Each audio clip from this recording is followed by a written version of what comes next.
j'aime bien avoir nouveau. Et si ça fait mal, tu peux faire que ça s'arrête. Je n'aurais jamais dû obéir à la vieille. Mesdames et messieurs, Patricia arrive. Nous devrions tous l'écouter. Quand je sors du commissariat, je tombe sur 3 individus dotés de capacités hors normes. Un affrontement inévitable est sur le point d'exploser sous mes yeux. La personnalité bestiale de Kevin prend rapidement le dessus, et le combat éclate instantanément.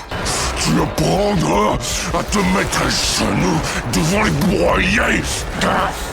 J'essaie d'expliquer la situation à la police. Je leur dis que Kevin souffre d'un grave trouble dissociatif. Mais le combat est déjà totalement hors de contrôle. C'est alors que Joseph révèle un secret bouleversant. Quand le père de Kevin a pris le train, il ne voulait pas partir pour de bon. C'est ça la clé de votre histoire. Mr. Glass a tué le père de Kevin. En apprenant la vérité, la bête entre dans une rage incontrôlable. Il attrape l'homme à la gorge, bien décidé à l'éliminer de ses propres mains. Mais David intervient pour l'en empêcher. Au fait, tu me diras quand je devrais me mettre à genoux.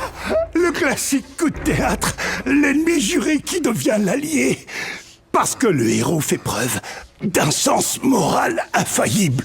Les deux se retrouvent à nouveau dans une lutte acharnée. Dans l'eau, la force de David diminue brutalement. Avec ses dernières forces, il fracasse la vitre du réservoir. Alors que la bête veut reprendre le combat, je m'avance pour l'arrêter.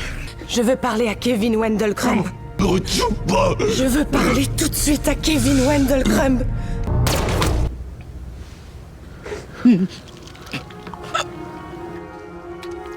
Elle a réussi à le maîtriser. Cible atteinte. Il s'effondre dans mes bras. Les différentes personnalités en lui refont surface, l'une après l'autre, chacune venant faire ses adieux. Ils sont remarquables. Ils sont impressionnants, autant l'un que l'autre.